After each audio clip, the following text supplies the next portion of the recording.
Tiny house, off-grid life, starring adorable pets is our first guest tonight. Welcome. And Wyatt, hello.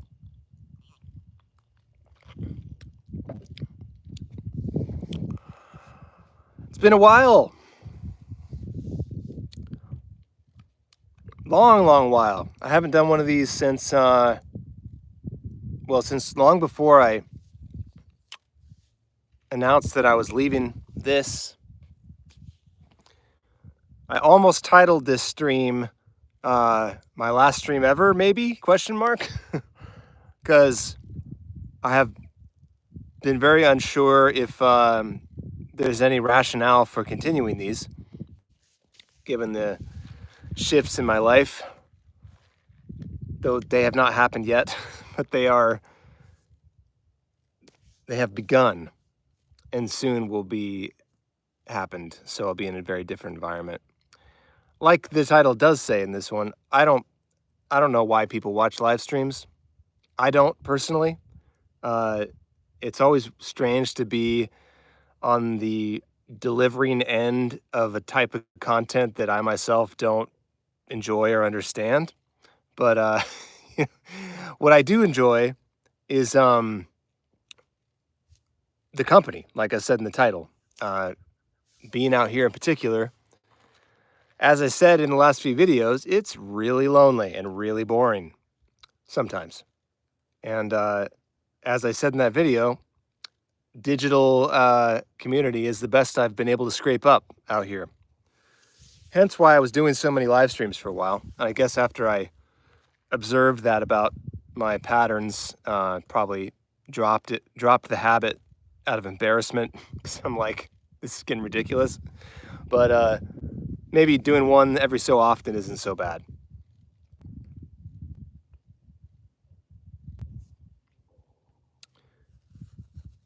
So yeah, I am still out here until the end of September, possibly with a little transition in between. But yeah, so I basically decided to spend August, my last full month out here, just kind of bunkered down in the shed. Where's my hand there? Working on my audiobook, which is what I'm doing. It's what I did pretty much all today. And it's evening now, and I started to do a stream. I thought, you know what? I would like a little chit chat with some strangers on the internet. I would like to have a margarita. And then I started to pour the drink, and I thought, what are you doing? It's Sunday night. Nobody cares about just me sitting out here in the desert. There's nothing to report. There's no story here. And I almost scrapped it, but then I just decided, fuck it. I don't care if it is embarrassing. I'm enjoying it. And I came in here to show off Bob, but he's absent.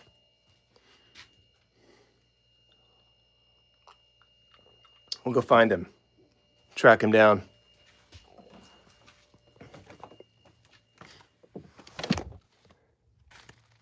There he is. Spotted in the wild.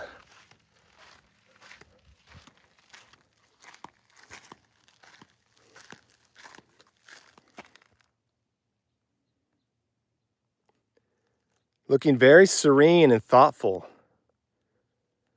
A man of deep feelings. Either that or he's stalking a critter. He looks suspiciously focused. I don't like that. I'm going to venture out here in my Crocs and watch very carefully for creatures. Bob, what are you staring at, man? Nothing? You're just thinking, huh? Okay.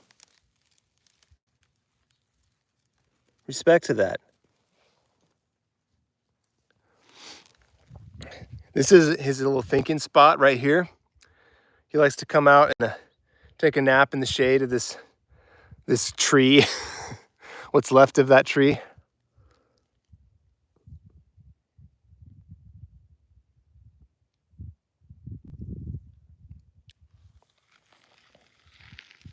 There's an actual tumbleweed, by the way, for any doubters who don't believe I'm in the Wild West.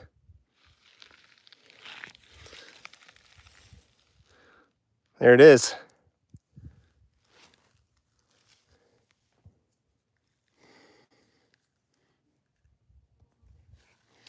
All right. Get out of this thistly death zone before I get him in my Crocs.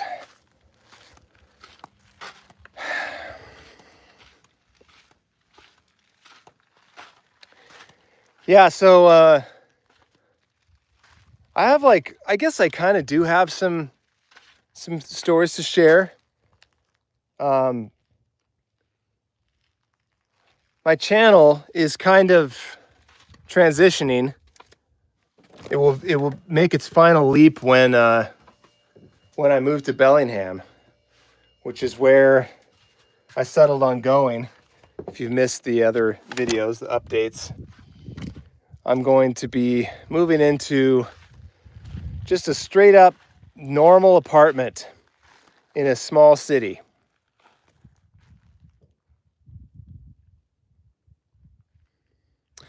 For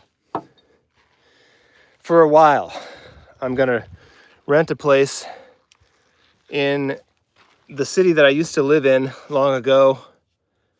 Only city I've ever really enjoyed living in, to be honest, even though I spent most of my life in Seattle. And I'm gonna try it out for, at least 6 months, see how it goes, give it a proper attempt, and see if I can, get into the swing of that lifestyle, if I can make connections with people, get involved in things. I don't know. It's a shot in the dark, but all I know is that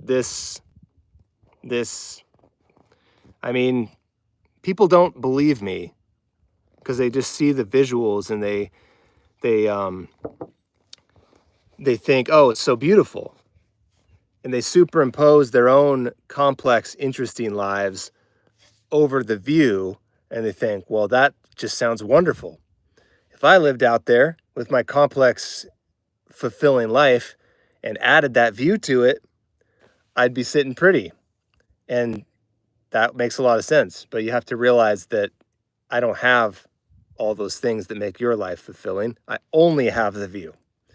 And that is the gist of my decision why I'm leaving here, is because this is not enough to make a fulfilling life. As it turns out, I kind of thought that it might be for a while, but turns out that, yeah, Christopher McCandless was right, essentially.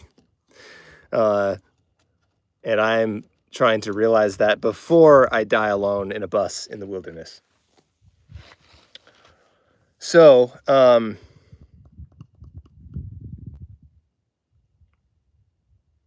yeah, that's what's behind that decision.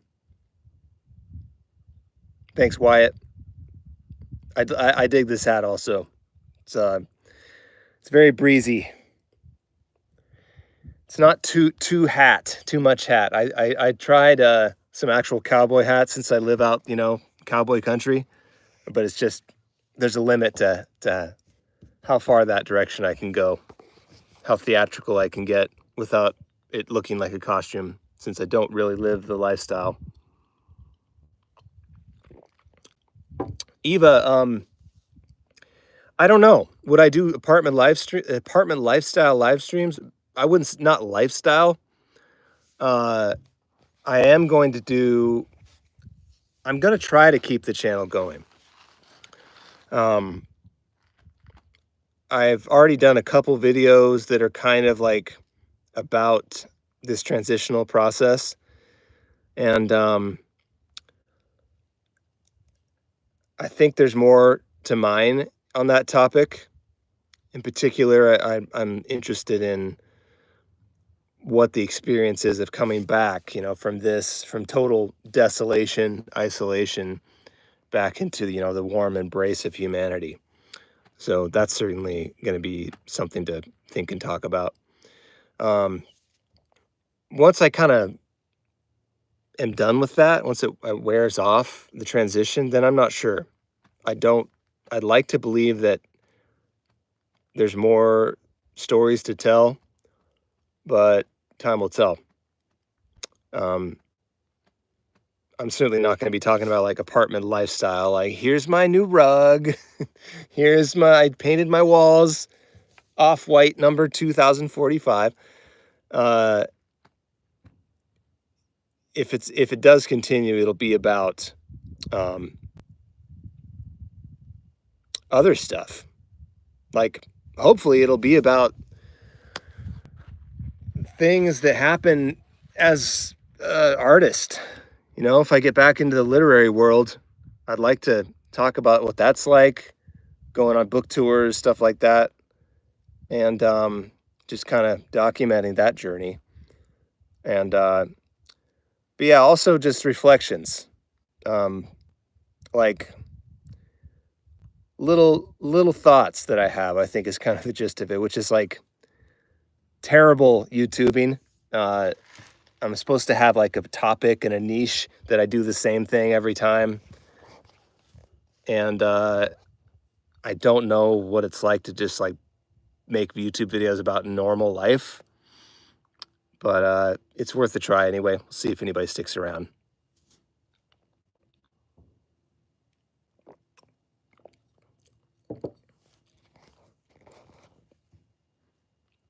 I'm not planning ahead very far these days. Everything is evolving very organically. Everything. And I do mean everything for me. Every corner of my career as an author, as a writer for video games, where I live, the whole, off-grid adventure, being a handyman, all that kind of stuff. I'm about to move into an apartment. I won't even be able to cut wood, at least for a time. I don't know if I'll be able to handle that long term. Might have to rent a wood shop somewhere if that's how it's going to be. But yeah, everything is in flux. And in a matter of a couple months, I might be on a totally different trajectory. I may or may not be published again by then, or be off doing my own rogue adventure again. And either way, it'll come with a lot of just strange moments to share. Tiny house, I don't know how you do it. Never Seeking Humans for 8 years. That whole thing, I mean, like, being on this channel has attracted a lot of people who are like really doing the thing that I thought I wanted to do. And as I talk about moving back, so many people, come out of the woodwork to be like, "Oh, you're crazy! Don't go back. People suck. Society's worse than it's ever been. You should, stay where you are and just hide out." And I'm so puzzled by this notion, because it's like, yeah, people suck, obviously. Most people are dumb, not interesting, etc. It's hard to make friends. It's hard to hang out with groups. So society is at war with itself everywhere you look. It's very chaotic. It's wonderful to get away from it. But the alternative to that is just like an empty void with nothing in it, no narrative substrate whatsoever, just this consciousness and molecules for all eternity. That's the alternative. Because if I don't have any social life, for lack of a better term, I feel like it's deeper than that, but then life has no, it's just me talking to myself. Like right now, I'm talking to myself essentially. Supposedly there are people behind this screen, but I can't verify that. I've never met anyone in this chat, pretty sure. So for all I know, you're all AI, and I'm just here going around a loop, and you're very convincing, but the reality is like human experience is defined in relation to other people. Like even isolation itself is defined in relation to not being isolated. Like you can't if you're the only person on earth, you can't say you're a loner or, you're you're not in isolation because there's nothing to be isolated from. So I've realized that being out here for 4 years that it's like it's not even that I want to be around tons of people all the time, but you need to have some contextual connection to a community of people somewhere somehow in order to just like give shape to the things that you do. I'm sure people will say like not me, I don't, and I can't speak to that. But at least from my experience, I'm like I don't. It's like I always think of like video games that are procedurally generated. Um, they're the most lonely feeling. If anybody's in here plays video games, uh, like there's the new wave of games coming out lately where they generate the content like with AI basically. There's no human touch, at least on portions of it. And the feeling of being in a game like that reminds me a lot of being like alone in the wilderness because there's no story. There's no narrative backdrop for anything you do. You can't be like, well, I'm gonna chop wood out here um, because like a month from now my family's gonna come visit me or something. You're not like doing anything in opposition to anything or moving toward anything. It's just blank because there is no dynamics. There's no push and pull. And yeah, I mean, I am in love with nature too, tiny house, but nature is not aware of me. There's no consciousness that I can interact with in any way that I find meaningful. Yes, like birds might glance at me as they fly by. Um, I can poke a bug on the ground or something, but it's so thin. It's just such a weak interaction in terms of like intensity of meaning uh, that I don't think I could sustain myself long term on that. It's just it wears off after a while. I find like I was really enjoying that for the first 4 years until literally like 4 months ago or whatever it was. I thought that was awesome, and I was making videos about it. And I was like, beauty is all you need. Just be out in the nature and enjoy, soak it in, and become one with the cosmos. And then it just kind of like hit this point where I was like, that is a very superficial aesthetic pleasure that does not feed me in any deep place. I hate to admit it. I did hate to admit it. Now I've embraced it because it's very cool to not like humans. It's a funny thing I've noticed while running this channel is that any choice you make that's like anti-human, it's like go off, do your own thing, get away from everyone else. People are like, "Oh, that's so awesome. You're so brave and self-sufficient and cool." And praise and acclaim. You do anything that moves toward people, just admit that like, hey, I'd be kind of nice to have some friends. And they're like, boo, lame, boring. That's what I'm doing already. You can't do that. You need to go sacrifice yourself because I'm not going to do that. So I want to watch someone else do it. And people have this notion that like it's the ultimate good, like the ultimate proof of like your character if you can like exist outside of the rest of humanity. And it's a very strange attitude to me because I'm like, not really. I mean, yeah, it is harder. I think it's like this puritanical notion, maybe. Maybe it's a particularly American thing that, you know, basically the worse life is, the more noble you are. Like whatever you choose to do, the harder it is, the more painful, the less fulfillment, the less joy you have, the more badass you are. It's just like it's all through American culture, like religious culture, just this like everything's a test of your strength and manhood and blah blah blah.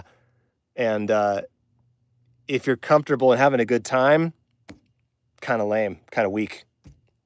So it's like people, it's weird. Our society is just so strange. And yeah, I'm just kind of like I'm over it. I um I look back at it and I'm like, not like that's missing the point to me. I was missing the point till very recently. I don't know what it's going to look like when I come back to all of that. I don't see myself like plunging into a big party back in Bellingham and having like tons of people around me all the time. I'm still going to be kind of on the fringes. Um, I do still think I'm ultimately an introvert. People were like, "Oh, you're a poser if you want to move. If you don't like living in a shack in the wilderness by yourself, you're not a true introvert." Don't care either way, by the way. But I do know that I need less people time than most people. But so I don't see myself being like the life of the party right away. But I know I need more than this. I feel like the weather today is a pretty good indication of like what life feels like out here. Just desolate, dead expanse with a scattering of houses out there. But none of them near each other. It's just dirt. It's dirt and dead grass. So I lost my train of thought there. I'm gonna scroll back and see what I missed in your fascinating chit chat.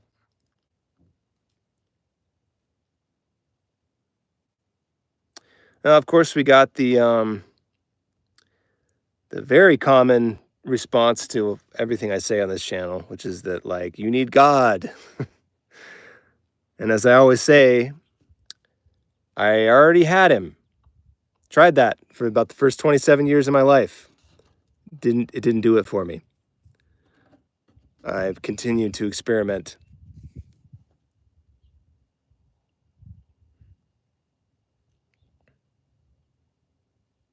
Yeah, Megan mentioned the camper van plan. I am still planning to do that. I decided to postpone it till I get to Bellingham and kind of like figure out my situation.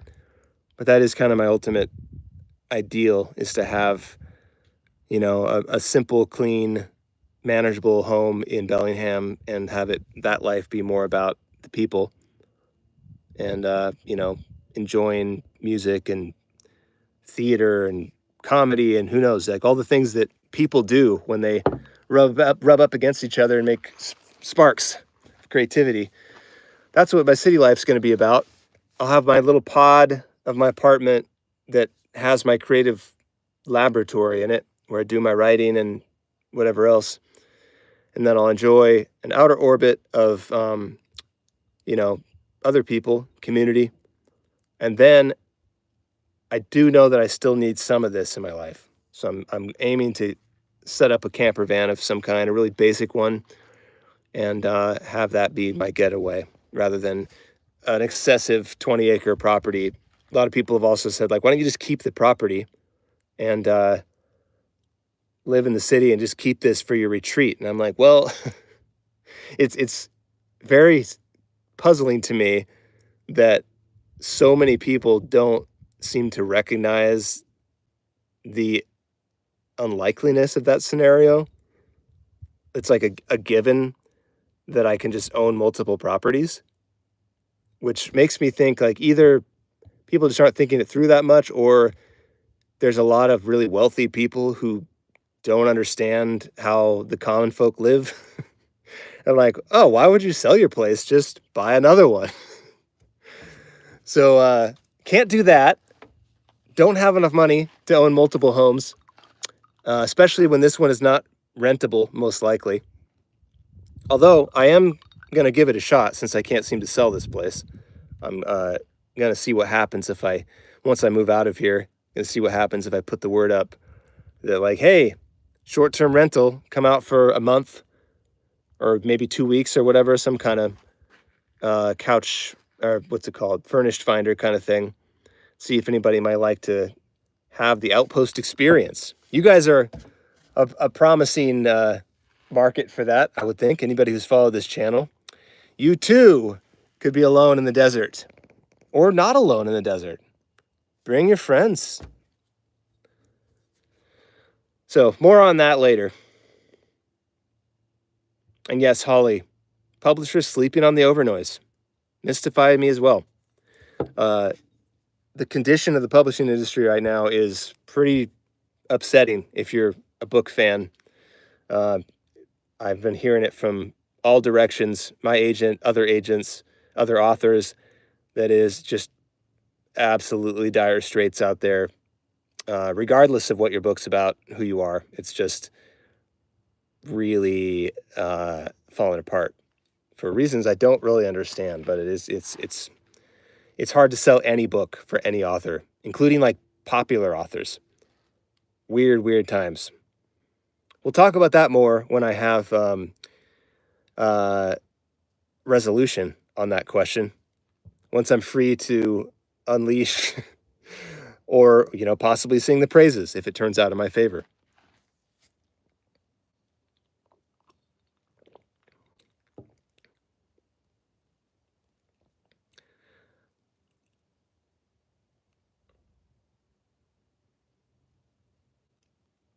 Yes, Griff brings up the point that the worst punishment we have is solitary confinement. There's definitely something to that. I think, granted, part of that punishment is also just the sheer boredom of having no stimulation whatsoever. I have lots of stimulation here, but it's all virtual. It's all like pretty much all either on my computer or just walking around out here. Which, don't get me wrong, like, look at these skies. Look at those clouds. Gorgeous.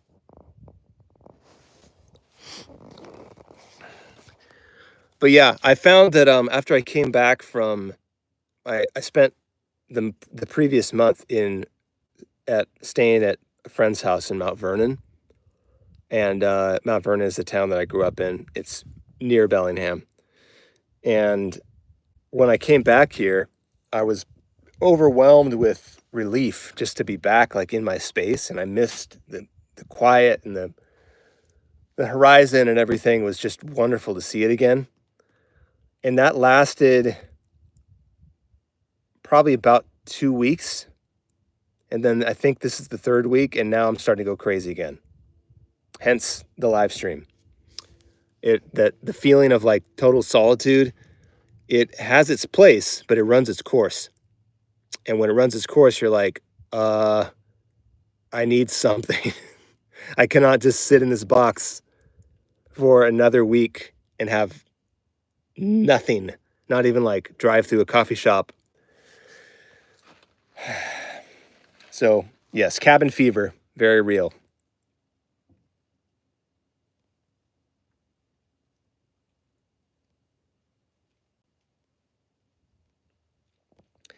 Yeah, answers questioned, says, I bet you're done with the Walden Pond phase.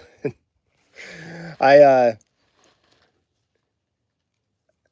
was very surprised to learn that Henry Thoreau. I've keep mentioning this in comments.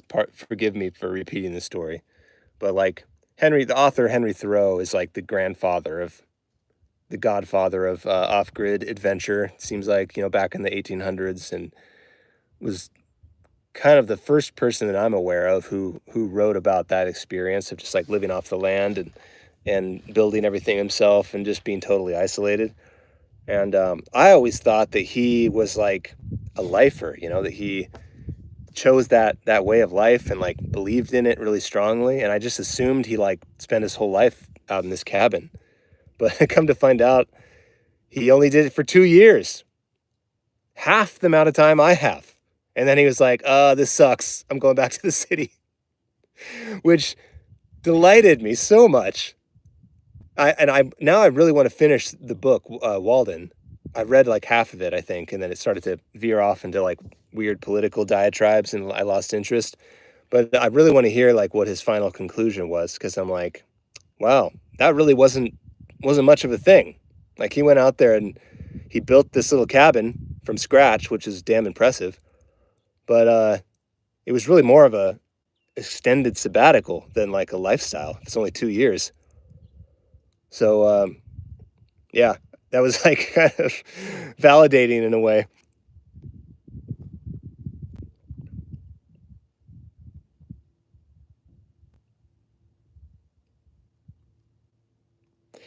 Okay, tiny house was a Vegas waitress. That I guess that could explain a lifetime hatred of humanity. Yeah. I mean, I can definitely understand if you've had like a really bad experience with people reaching that breaking point. My experience with people is not horrific. It was never like horrible things were done to me by everyone and I was like, I'm done. I'm out of here. It was a much more gradual disillusionment, and that's easier to recover from, I think.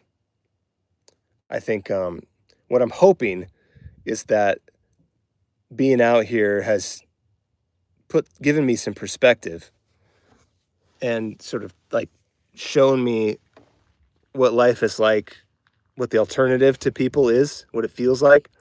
And then when I come back, I will just have more grace for them, I guess, like be able to um, appreciate annoying people. Like I experienced this somewhat during the last month when I was staying in Mount Vernon. I hung out with some of my sister's friends and like random people that I didn't know and don't really like have anything in common with. And there wasn't like a strong pathway to like connecting with them, but I still appreciated it because I'm like, hey, I don't know what these people's lives are about. I don't know what to talk to them about.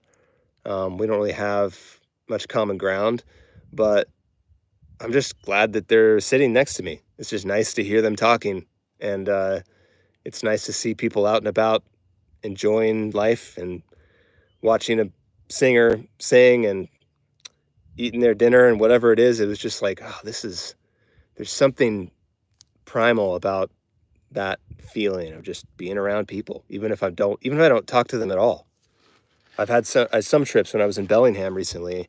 I didn't interact with anyone. I just sat in the park and ate lunch and just kind of chilled, watched people play sports in the grass, and just like appreciated their presence without any interaction. And I don't think that was ever something that I did before I came out here.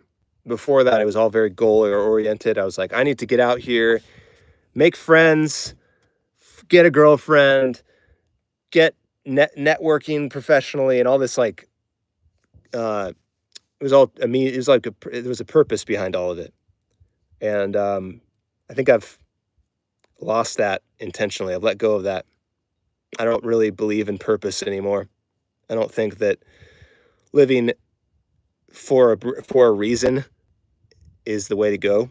I think that obsession with purpose and everything needing to have like some benefit is a really misguided path. Unless you're like desperate, you're starving, you have to like make something happen ASAP. professionally speaking. But outside of that context, like, it's not, there's nothing at the end of the road. There's no prize. There's no achievement to unlock. It's just like the moment, whatever it may be. So that my perspective has changed a lot, and I'm hoping that that works for me.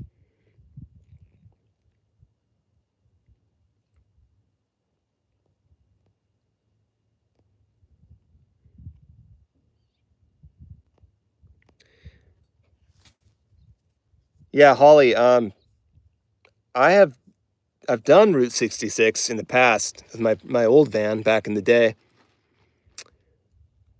I'll definitely involve, if this van thing works out how I'm hoping, I'll definitely involve that in this channel. I mean, I don't want to become like yet another van life YouTube channel. I don't think that the lifestyle itself is that inherently fascinating, at least not to me. And I'm not going to be like digging into that niche, but interesting things that happen along the way that could be fun to share.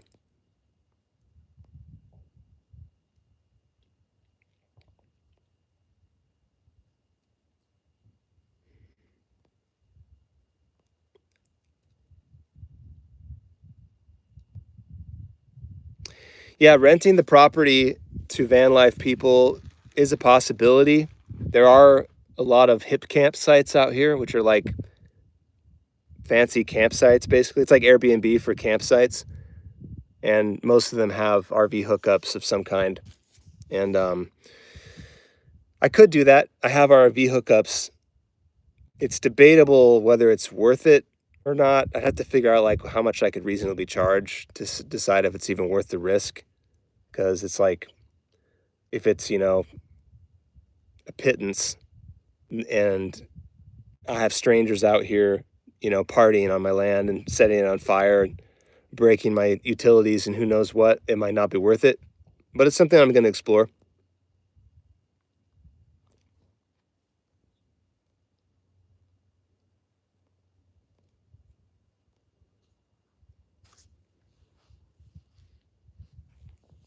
Yeah, I wouldn't go so far as to say Thoreau was a poser.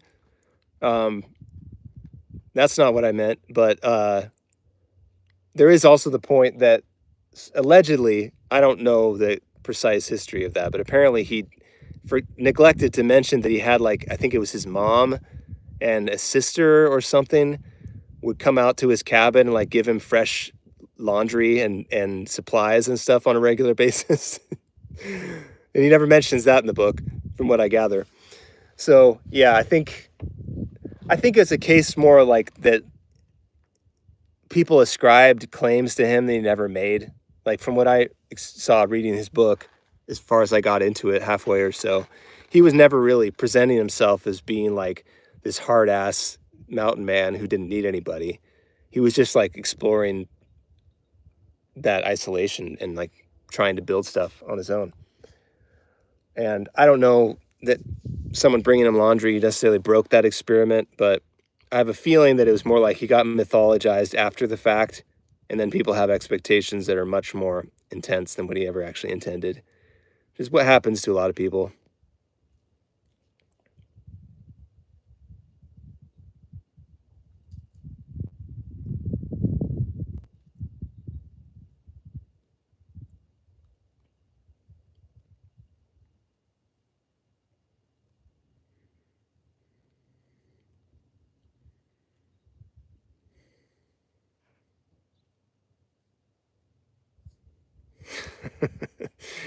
Bizarre food stories. Uh, yeah, that's really, in a nutshell, what is happening in so many areas of pop culture right now. Like, not even pop culture, but just like art culture, entertainment culture. Basically, the gatekeepers, the powers that be, have just really narrowed the field as far as what kind of topics, what sort of vibes are acceptable. You're saying a food show was supposed to be about how food brings people together, but they said that's boring. Uh, yeah, they really want to push the like high octane conflict uh, people fighting each other. Everything has to be just full of anger and um, just melodrama. And that's a problem that I've had with pretty much everything I've tried to do outside of the War of Bodies books. Um, Everything I've tried to do has been like, I'm not interested in like the typical dramatic arc. Like there's some of that in most of the stories I've done, but like it's just not what I'm attracted to. I like to explore like kind of, I don't know even know how to explain it, but like just a more open-ended experience that characters are having in a unique premise, some kind of idea that's strange and interesting, and then just like let the characters run through it and experience it and see what happens. And it's not always about like this person betrayed this person or has to overcome this obstacle. Like that stuff is not, it's fine. I enjoy a lot of fiction that is based on that. But to me it's not, there's more to it than that. There can be more to it. There are many stories that don't involve that kind of stuff that I find really gripping and beautiful. And whenever I try to do that kind of thing, I generally hear the same thing as that cooking show said. It's just like, you need to amp it up. You got to find more conflict, make more yelling, more of this and that. And I'm just not here for it. So, yeah. Of course, there's way more to it than that as far as publishing. It's not just about the content itself. It's about the industry and the economics of it all and everything, which is beyond my ken.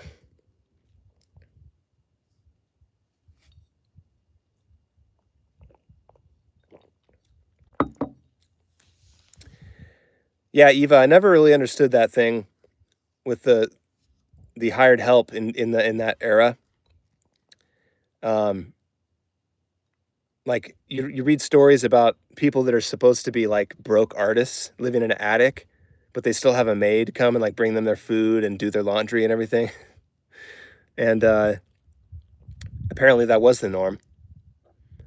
I don't really understand why it would need to be. I mean, like, if I was Thoreau living out in a cabin in the wilderness and there was no such thing as laundromats, I'd just wash my clothes. I mean, you take the clothes, you scrub it on something with some soap. It's washed. You can do it in a bucket. You can do it on a washboard. I don't think it had to have help to wash laundry. I tried that out here once. I got a plunger and a bucket, and it was literally just a toilet plunger and a bucket with some soap. And I washed a couple shirts like that, and but it was not very effective. I needed like more specialized equipment, like an actual washboard or a bigger bucket or something. But I gave it a shot. I did dry my laundry on a line a lot of the times. I take it to the laundromat and wash it at the laundromat, but dry it at home on the line. Save a few bucks in an hour of time.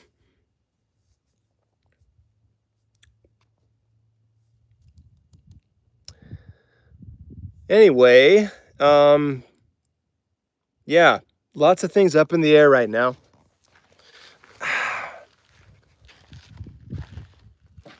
And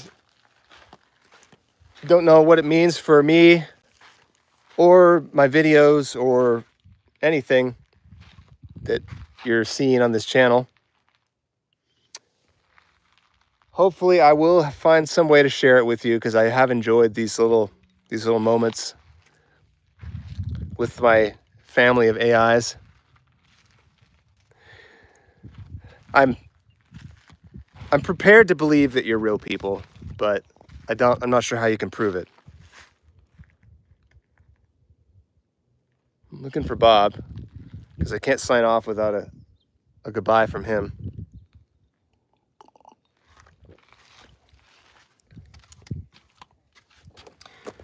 Natasha mentioned that the fact that you sent me a gift box of some teas was proof that you're real. But I beg to differ. That would be one of the easiest things for an AI to do, is to activate an Amazon order. So grateful for the gifts, but you still might be AI.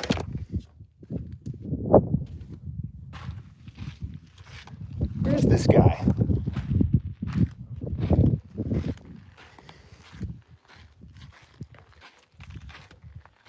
Oh, he's still out there. I think he's stalking something.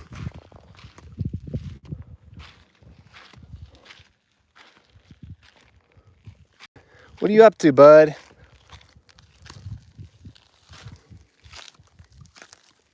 Look, he's got a little flat spot. I wonder if he matted this down for his little sleep pad. What you doing, buddy?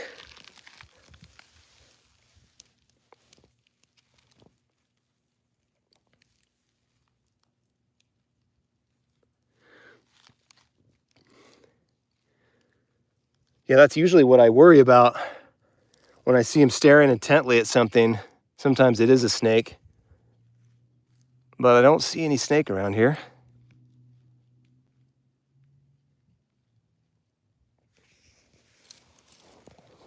Say goodbye to the folks, Bob. There, he did it.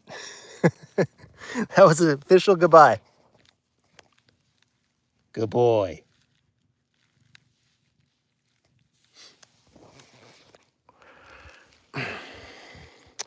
Okay, thanks for hanging out with me, guys. That's really all this is for me. It's just a little company out in the endless emptiness. So much appreciated. Good luck on your weeks.